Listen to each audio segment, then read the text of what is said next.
கர்த்தருடைய பரிசுத்த நாமத்திற்கு ஸ்தோத்திரம். இன்றைக்கி நம்ம மனம் திரும்பினால் மறுவாழ்வு என்ற தலைப்பில் வேதமாணிக்கம் என்ற ஒரு மிஷினரியை பற்றி இன்றைக்கி நம்ம பார்க்கலாம்.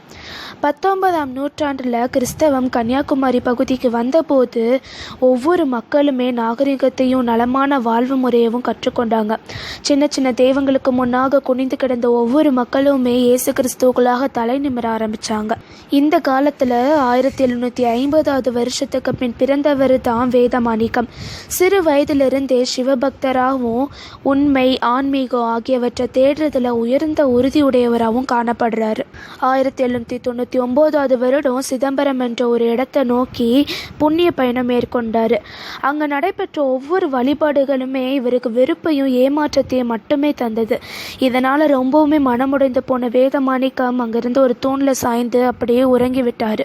அப்போ அவரோட கனவுல ஒரு வெண்ணங்கி தரித்த ஒரு தூதன், நீ செல்ல வேண்டிய இடம் வேறு, புறப்படு, வழிகாட்டுகிறேன்னு சொல்ல உடனே அவர் அச்சத்திற்கு கீழ்ப்படிந்து நடக்க ஆரம்பித்தார்.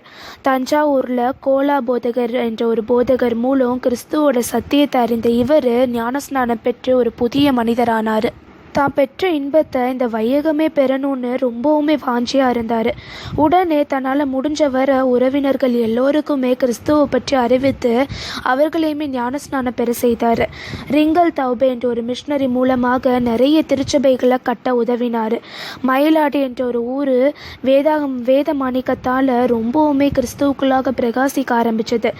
இவர் ரொம்பவுமே கிறிஸ்துவுக்குள்ளாக வைராக்கியமாக வாழ்ந்து பிற மக்களும் தன்னை போலவே பேரானந்தம் பெறணும் ரொம்பவுமே பாடுகள் பட்டார்.